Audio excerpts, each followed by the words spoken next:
Good morning and welcome to Rising. Of course, we hope you're having a happy holiday season and a Merry Christmas season. We just have a terrific show for you today. Hello, Niall. Hello, Rob. Are you feeling festive? You know it. I'm the most You're festive Mr. man Festive. there. They call me Mr. Grinch, unfortunately. Well, we have all the accoutrements, so we're good. For a while now. We have. Poinsettia plants. I like these Christmas trees. I got a little tree up in my apartment that has been decorated, but there's a light on the tree that won't light on one side, so Santa had to come from his workshop and fix it, by which I mean a run to CVS and a restringing of said lights. I know your great hero, Rand Paul, always likes Festivus and the airing of grievances, yes. But you don't have a Festivus poll, Shay, Suave? I air my grievances on a daily basis with those around me and with our viewers, and so I think people are well aware of the things that annoy me in life. Get the grievances out early. Yes. Anyway, it's good to be with you.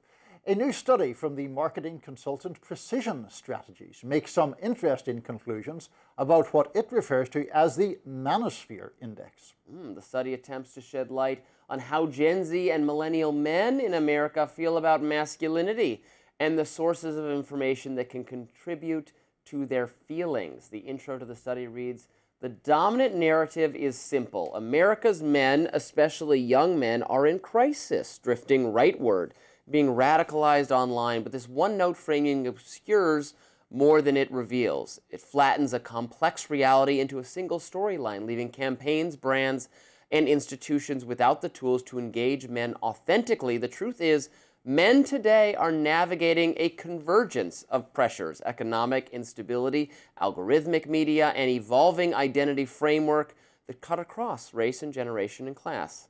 One of the primary focuses of the survey is YouTube. The study's authors argue that website has become so influential that it's now functioning similar to primetime television for Gen Z men. And they say there's a correlation between the amount of time spent on YouTube and how controversial the content they consume is. Quote, "Nearly 9 in 10 men, or 86%, use YouTube at some point during the week, and almost 60 are heavy users, spending 6 or more hours on the platform. What was once a video site now operates as a hybrid space, part news source, part classroom, part entertainment hub, and part cultural stage. It has effectively replaced the traditional primetime model for men, becoming a place where information, commentary, entertainment, and identity collide. A majority of men, 57%, agreed that, quote, "the content recommended to them gets more and more controversial over time." And millennial and Gen Z men reported this at the highest levels. The survey also documents the proliferation of influential podcasters, especially on the right. It goes hand in hand with YouTube, as many podcasts also upload video versions of their episodes to the site. The study says this convergence of podcasting and video content is likely reinforcing YouTube's dominance among men as the platform becomes both their primary viewing space and their preferred venue for long-form creator commentary. And the voices they trust most, not traditional broadcasters, but these creator-driven commentators, like all these names you're very familiar with: Joe Rogan, Tucker Carlson, Ben Shapiro, Stephen A. Smith, and my favorite, Candy Cane, Candace Owens. Your best friend. You always love a bit of Candace on YouTube or elsewhere. I mean, this is obviously true. I say it over and over again. YouTube has won. YouTube is the model of the future. That's true for women too, but it's more pronounced for men for a variety of reasons. Yes, our audience, we know from the analytics, skews very male. I think YouTube is a great thing. That's just why we're a YouTube-focused product, where Rising historically became big, was from the YouTube version of the product. It mirrors I'm a middle-aged male, you're a middle-aged male. I think you're unfair in your age, and you're describing yourself that way makes me feel quite elderly. I'm an old man, and you're ancient. Yes, I too watch. I don't watch like an unhealthy amount of YouTube, but I listen to audiobooks when I'm at the gym. Yeah. But if I'm between books, as I am now, I finished what I was listening to, and I haven't picked my next book yet. So then, while I'm at the gym, I want to watch. I want to listen to like entertainment commentary or like movie review commentary or video, TV reviews. And the form I pick, even though I'm listening, I'm not watching, is YouTube. Yeah. Even though I'm not seeing them. And I want one that's long enough that I'm going to finish my workout and not have to pick a new one. So I think that lends, I think creators, well, we're creators on some level, are moving more toward, I mean, the model that Rogan's already adopted, which is just talk as long as you can. And people want to listen during a commute, during a workout, while they're folding laundry, while they're making dinner, in the times of the day where it's nice to have something on. Yeah. That used to be the TV. You used to just put on the TV, but TV's interrupted by commercials, which are annoying. Joe Rogan's endless banter is not. Right. To your point about like using YouTube for things that are typically auditory experiences, I actually use it a lot for music, and it's partly because I'm just a big I do fan. too. Yeah, but it's also that, of course, like you can get the live versions of various songs that you might like, and you don't necessarily have to be watching the screen. I prefer the actual dynamics of live music to studio recorded music, and so there's that. But then that brings me to the other point, which is, the idea in this survey that people who peruse, I guess, somewhat controversial content get served more and more controversial content. I would just really like to sort of scrutinize the specifics of that, because is it just like if I go and listen to Bruce Springsteen, who I know you dislike, but that's neither here nor there, and then I get served more Bruce Springsteen videos or people of that musical ilk. So is it simply that that's what the algorithm does? To suggest that people who like these quasi-controversial political commentators get served more of them suggests a sinister influence, whereas it may just be a neutral, here's some more of what you like. So this idea has been debunked in the past. What the idea is that, no, you're searching for Bruce Springsteen, but then eventually they'll give you some video about how Bruce Springsteen has gone woke, and then a video about wokeness, and then a video about Alex Jones. And that's what they're saying. Yeah. But of course, that does happen, but the more likely thing is that you're watching a video about Bruce Springsteen going woke, and then it just gives you, like, it goes the other way too. Right. Yeah. So the idea that it's always just further radicalizing you. I mean, there's controversial content out there because we're living through more controversial political times. Right. The actions that the government under Donald Trump is taking are controversial, whether you like them or not. So there is edgier and more nastier and more.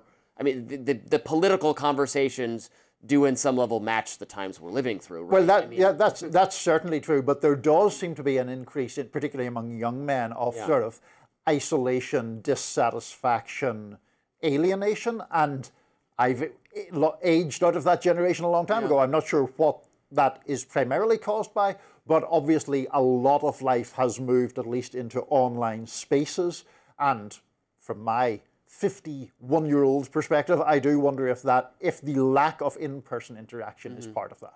Well, the funny thing, and when we talk about social media and the harms to young people, it is actually more of a harm to female issue, because a lot of men play tons of video games.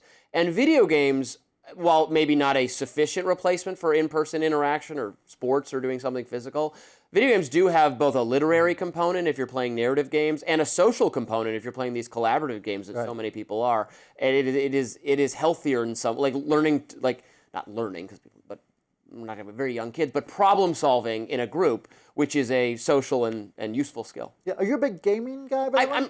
I am thought to be, but I really am not. I'm a fan of Nintendo, and I have a Switch and a Switch 2, and I play the new Nintendo games that come out, the new Mario and Zelda games, but I'm not like an expert in gaming culture. I don't play a lot of the online collaborative. I don't play any of those, but I play a lot of Mario Kart and Smash Brothers and Mario Party and the new Zelda games, and I'm huge fans of those. Learn something every day. That's great. Artificial intelligence is on the rise, but are we ready to embrace it? We'll talk about that next. Stick around. While artificial intelligence is rapidly getting integrated into our daily lives, people seem to have mixed feelings about it. McDonald's Netherlands recently released an ad that was entirely AI generated for the holidays. It faced backlash from some online users. According to multiple reports, McDonald's Netherlands first turned off the YouTube comments section and then pulled down the video entirely. The 45-second ad consists of seemingly AI-generated people experiencing bad luck amid the Christmas season.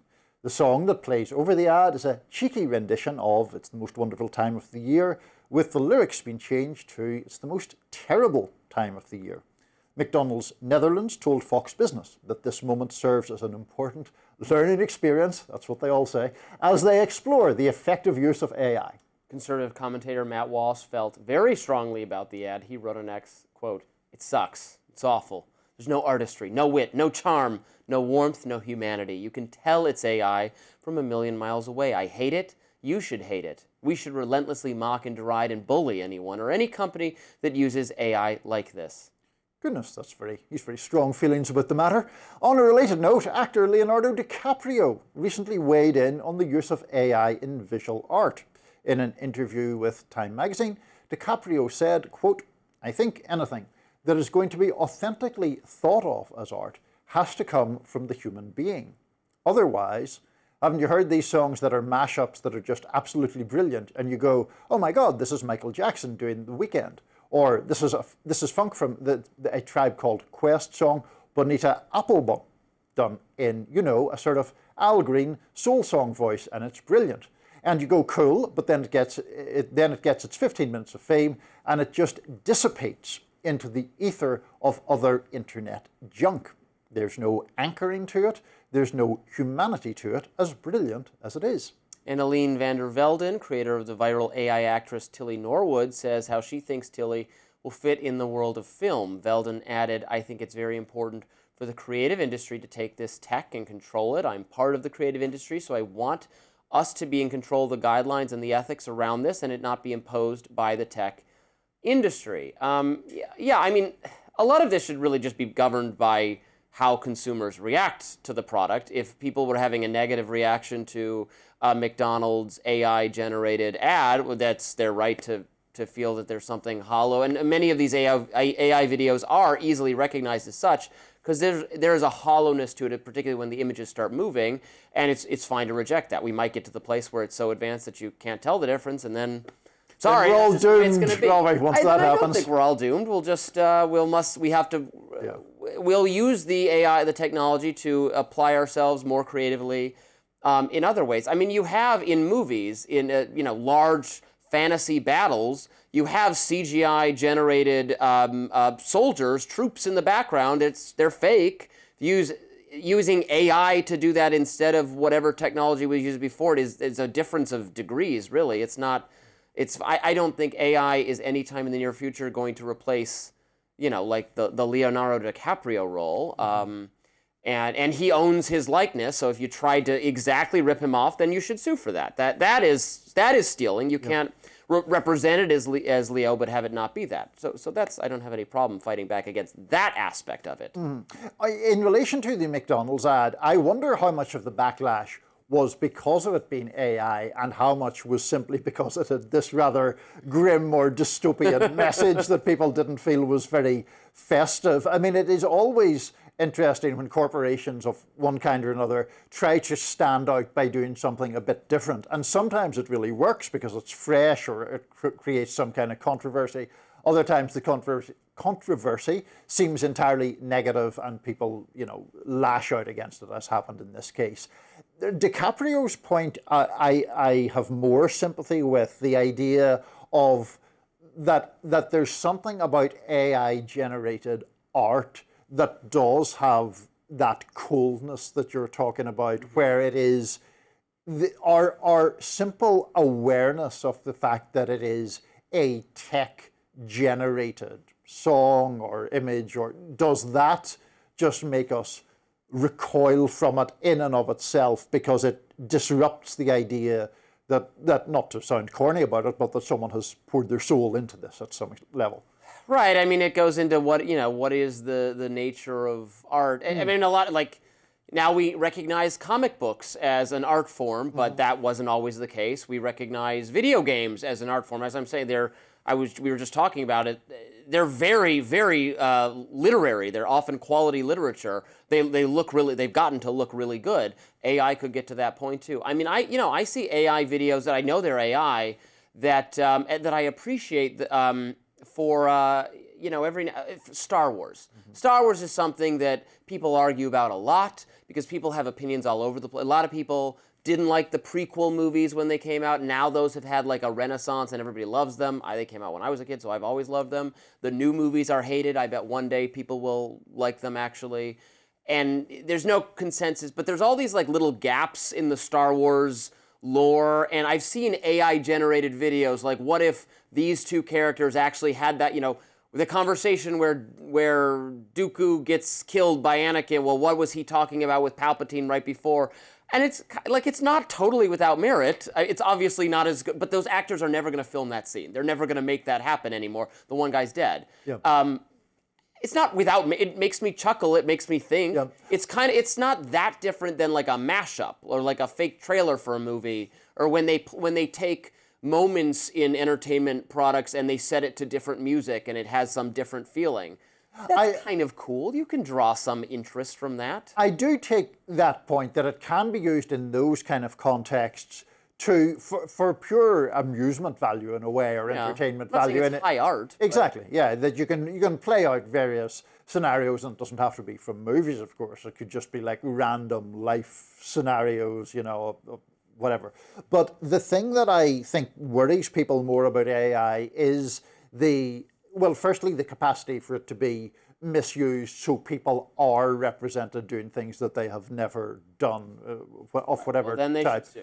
Well, they certainly should, but I mean, the thing is that does it have a more collective negative effect in that we, as the general public, become more doubtful about whether what we're seeing is a legitimate, real-life occurrence or an AI thing. We're going to live in that is it real or is it cake dystopia. Yeah. Exactly.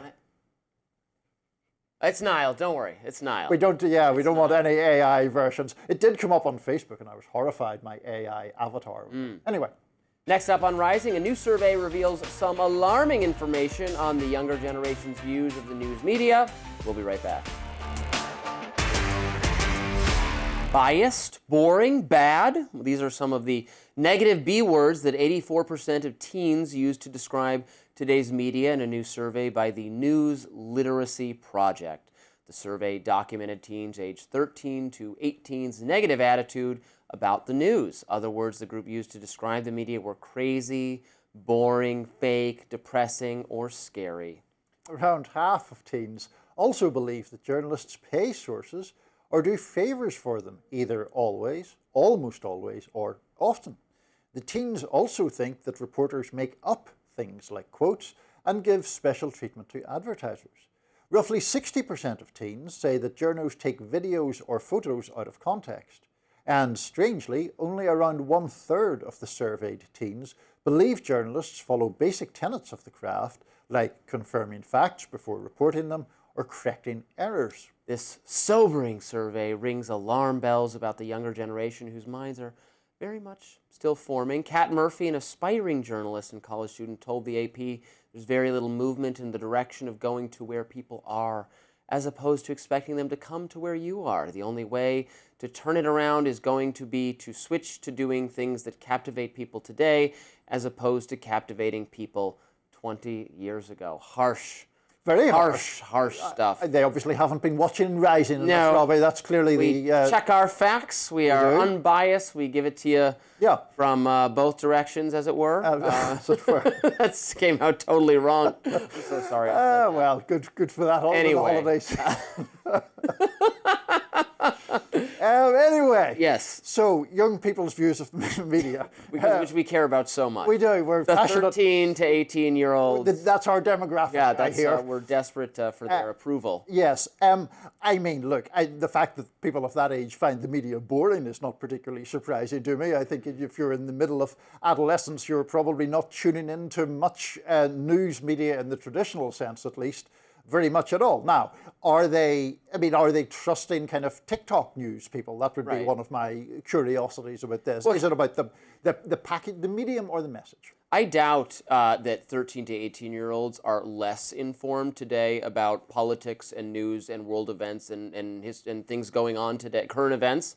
There's no way they're less informed. They're inarguably, I can't prove, I had to point. I don't have a study I can point to, but they have to be encountering casually more current events programming because of social media than ever before. It used to be when I was of that age, the Channel 1 program. Are you familiar with that? I'm not, but tell me. Yeah, they did like a pre-taped half an hour of news that would play in the morning so that we'd be up to date on a small number of stories. Actually, some of the people involved in that did become... Maria Menounos got her start on Channel 1. She's a big entertainment reporter. When I was like a very small kid, there was a very long-running show on BBC called Newsround, and it was a news bulletin for kids, but it was legitimately a legitimate journalism. We'd have thing. Time for Kids distributed in my 5th grade class every now and then. Oh, Y2K sounds very scary, that kind of thing. Now they're consuming news content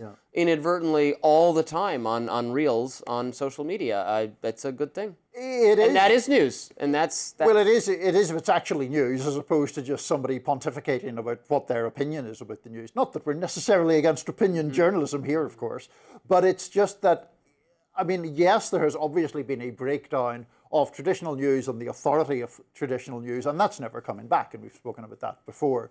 But is it going to be replaced by actual news that is packaged in a way that is compelling to younger audiences? Or is it just going to be supplanted by a sort of virtual water cooler where it's just people shooting their mouths off all the time? Right. That's the problem, I think. That is the problem. We don't want that. People do have some misconceptions about how, we're traditional journalists in that what we're doing is non-traditional, but we work for The Hill, world, right. which has a corporate ownership, which is a traditional media company, which does have rigorous standards, to be clear. We do not give our opinions in exchange for money from a specific person. Of course, advertising is part of it, but there's an editorial wall between advertisers and us. What the advertisers do not have any say over what we and that is actually, even though I think our viewers can tell I'm very favorable to influencers and the new media trends, there is more danger among the people who are not part of establishment media being captured by an advertiser, or really just more likely their audience, knowing exactly what the people want to hear and thus saying. Yeah, I do think that audience capture. Yeah, that's you guys, not us. That audience capture thing is a real That's real the problem, big though. phenomenon. It's not that whatever. No. I don't know. British Petroleum is going to come in, take out ads, and we're going to start saying, "Oh, have you eased gas regulations today?" I would say that anyway. Naturally, but it's about serving the thing to people because you're just catering to what people want to hear, which itself is not really news. Now, do recent trends spell trouble for the GOP in the midterms? We have a guest to talk about that next. Stick around to see what he has to say. The 2026 elections are a little less than a year away, and while midterms historically benefit the party not in the White House, some are warning next year's blue wave may be even stronger than the Democrats expect. Democrats swept the November elections this year, and while they lost Tennessee's special House election earlier this month, the leftward swing in a deep red district has CNN pollster Harry Enton telling Republicans to, quote, run for the hills. Take a listen. Excuse time for Republicans is over, because I hear all about these special elections. Oh, the turnout's so low, it's not representative of what happened in the midterm election. The turnout last night in Tennessee's 7th District was equal to the turnout in the 2022 midterm election. We have seen the Democratic outperformance of Kamala Harris happening across the political map. What happened last night in Tennessee ain't just staying in Tennessee. It is spreading itself throughout the nation. As I said, to me, looking at these results, it looks like a blue wave is building. And Enton wasn't the only one predicting a blue wave building in the wake of Tennessee's election. Pod Save America host Dan Pfeiffer wrote on X, Republicans will publicly breathe a sigh of relief, but a 13-point shift to the Democrats in a nationalized race with midterm-level turnout is absolutely terrible news for the Republicans and a big rebuke of Trump. Tennessee wasn't the only election this month that showed major gains for the Democrats. Democrat Eileen Higgins won the Miami mayoral race runoff election by a whopping 19 points. That's a decisive victory. in an area that hasn't elected a Democrat in nearly 30 years. Even Republicans seem antsy about these recent signs of Democrats gaining ground.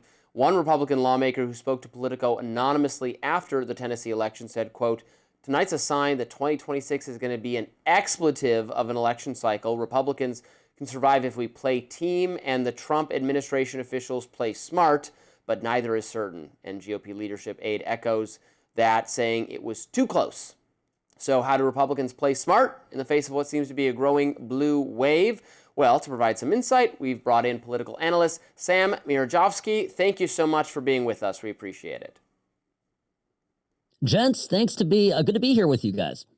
So the alarm bells, the doom is being predicted. What say you? Are we in for as bad a time as Republicans as it's looking like?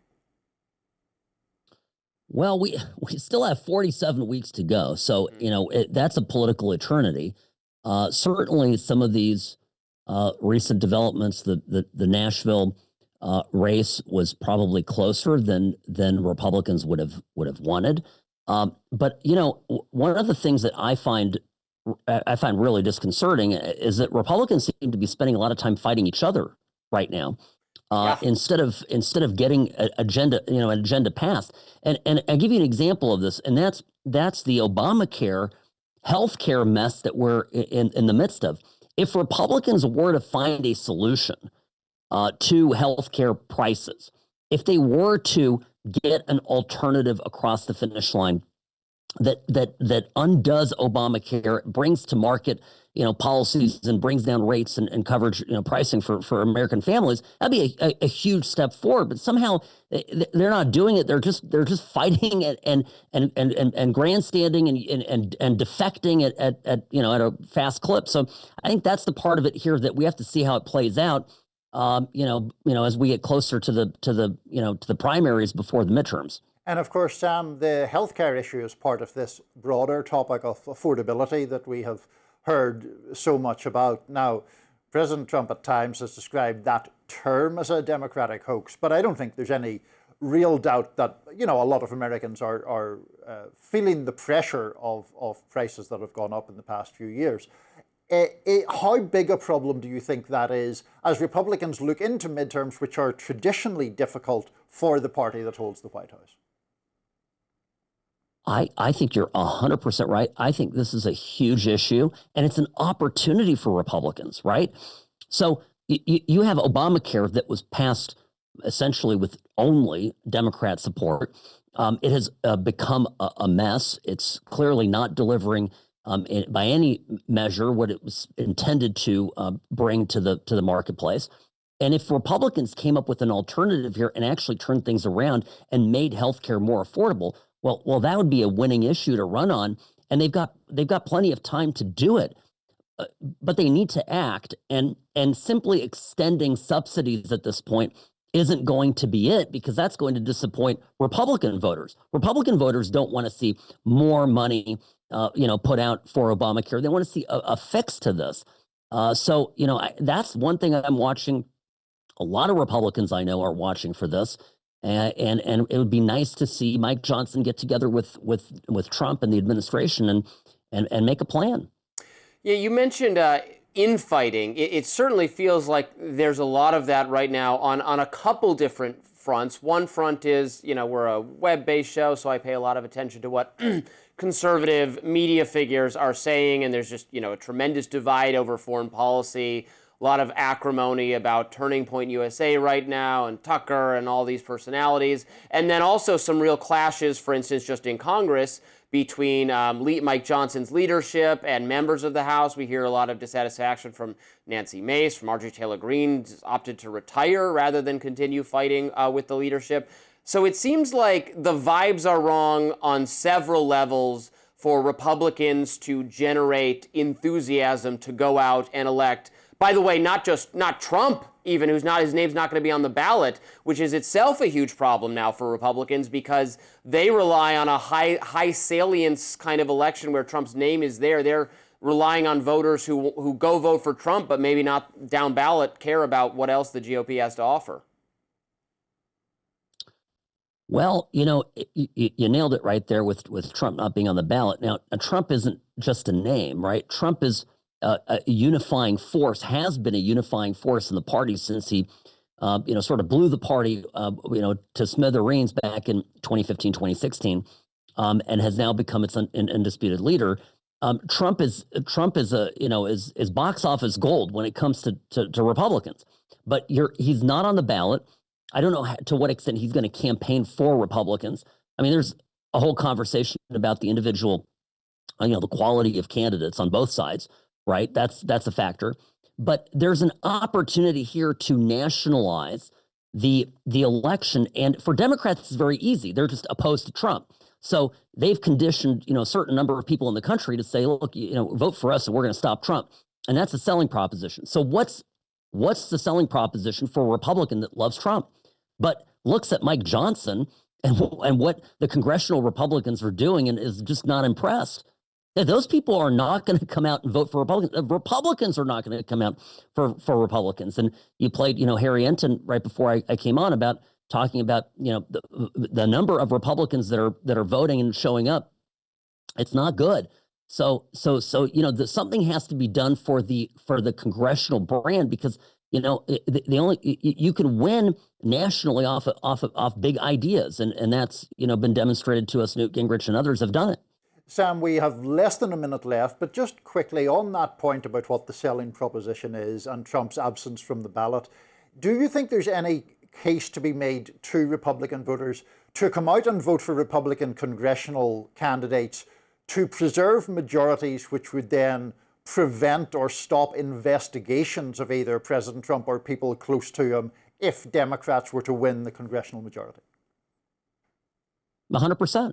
And I talk about this every day on my radio show. I tell people, look, you don't want to vote for, okay, your congressman's a loser. Got it.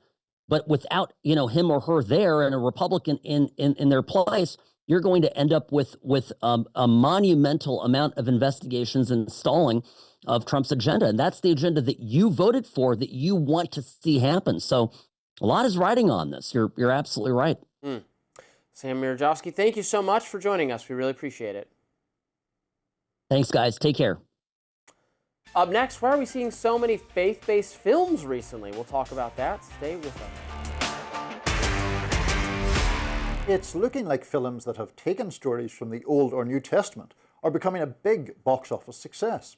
Animated films about the life of Jesus, like The King of Kings and Light of the World, have performed well on big screens. Netflix premiered the Tyler Perry studio production called Ruth and Boaz, which is a steamy modern-day retelling of that Old Testament story, one I'm not actually familiar with, despite having some knowledge of these things. Recently released, David is an animated biblical musical film featuring the character of David from the Book of Samuel, who I am, of course, familiar with.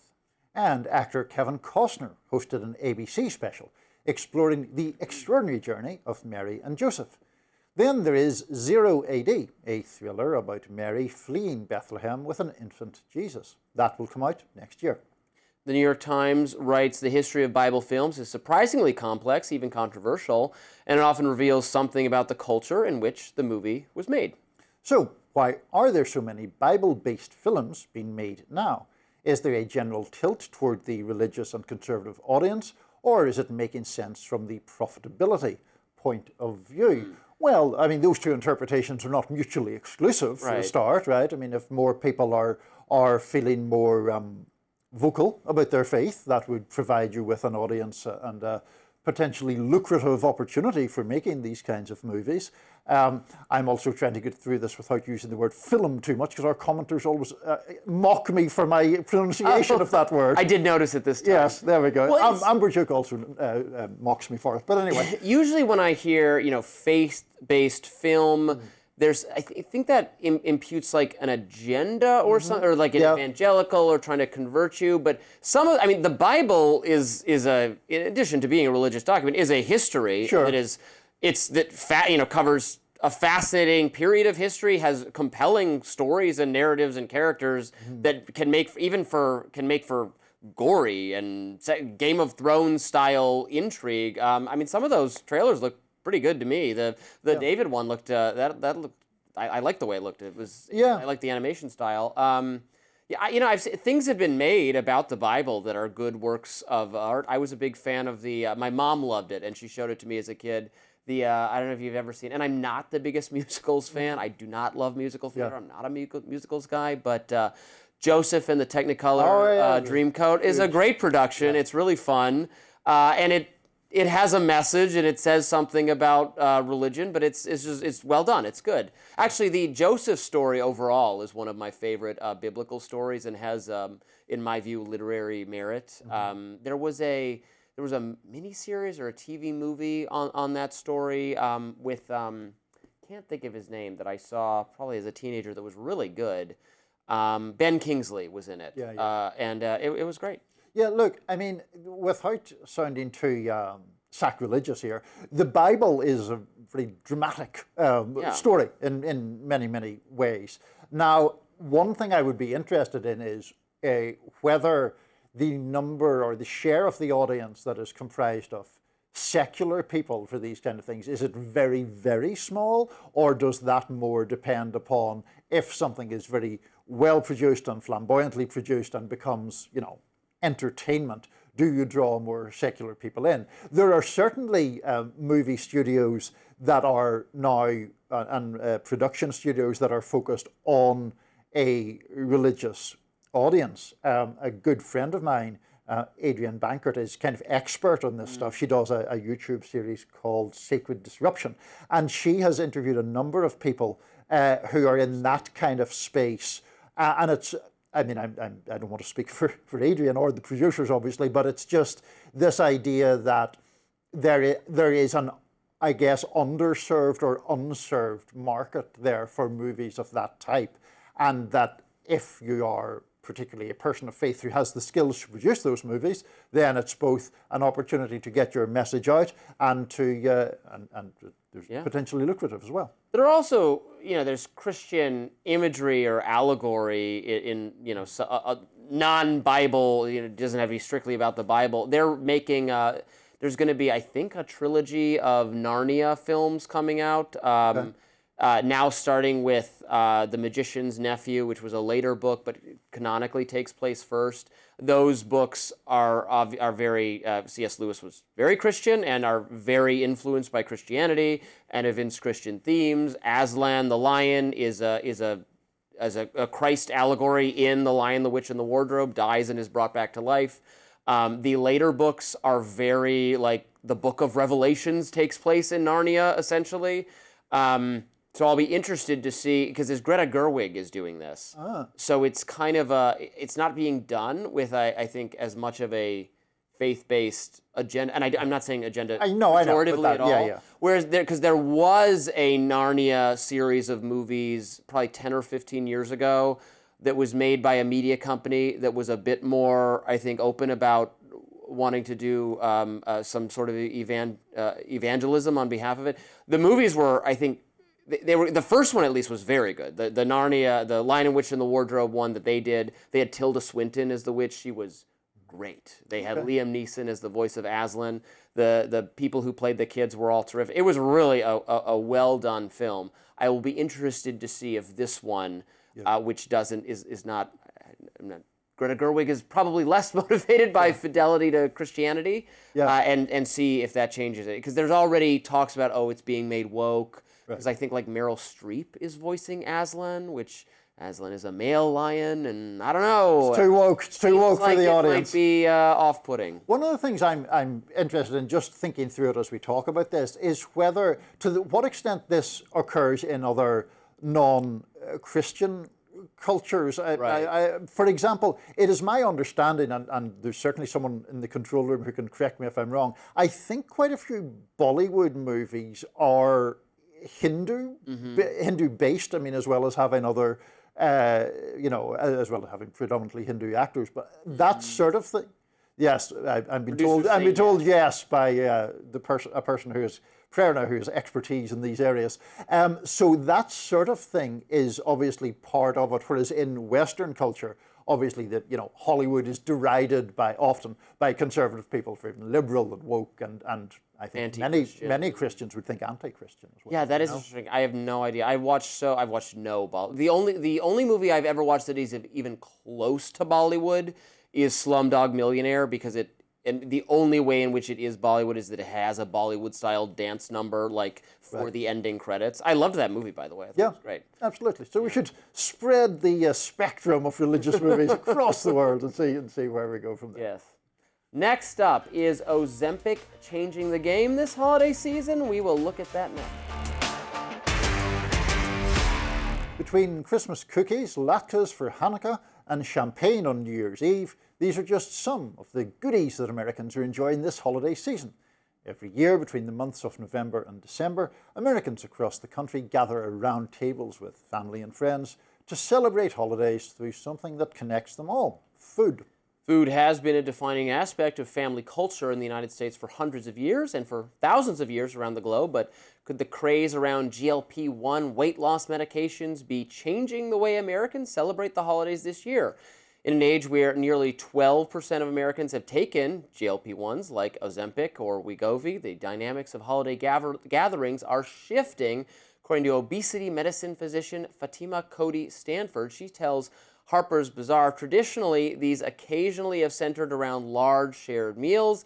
Now many patients on GLP-1s experience reduced appetite and being satisfied early, which can lead to smaller portions, less interest in multiple courses, and sometimes skipping certain dishes altogether. And the Washington Post reports that the effects of these drugs are seeping into every sector of the consumer economy, not just food. PwC consumer markets leader Ali Furman says weight loss medications are causing a psychological shift for those taking them, impacting how people spend their time and money. In addition to grocery shopping habits and the restaurant industry, weight loss medications are affecting gym attendance, traveling, and shopping for clothes as people decrease in size. I'm pro Ozempic. I really am. We talk about the obesity problem in America, and then people propose, in my view, on both the right and the left, totally unworkable fantasyland solutions. On the left, that's a lot of, tax, stigmatize, nudge, do paternalism to stop people from, mostly poor people, a lot of minority people, from doing things that are unhealthy for themselves, that I think is liberal paternalism that we shouldn't do. I don't want government to get in the way of people just making independent choices. And on the right, you have a kind of, especially with RFK Jr. and such, well, let's be more about physical health and masculinity and working out and do more push-ups. And look, there's a small subset of the population that is really passionate about exercise, really passionate about diet, and it works for them. For most other people, they do crash dieting, they work out really intensely and then give it up, and these things don't stick for most people. We can't, right and left, we can't shame people into being healthier for the most part. It just doesn't work. Or inspire people to be healthier, as much as we try. Yep. Those shows, like The Biggest Loser, those people, with rare exception, you find out they're just as fat as they were at the beginning a year later. Like, it doesn't work. Yeah. This works. Yeah. This is the magic cure. I'm sorry. This is a better solution, is give people this drug, which if the drug had significant downsides, then we shouldn't be doing it, but we haven't found any yet, that actually helps people. I know people who've lost a tremendous amount of weight doing it by making you feel full and just blunting your need for food. And I think it can even blunt your need for alcohol or drug abuse, or there are people who struggle with addictions, that this is a marvelous solution. What's wrong with it? Yeah, I am not anti-Ozempic or any of those drugs. I, like you, know people. I want to distribute it en masse. Just hand it out to people, straight. What's that in my Christmas stocking this year? Some Ozempic. Hang it outside every fast food restaurant and see if that works. I, like you, know a lot of people who have benefited from this and have experienced quite significant weight loss on it.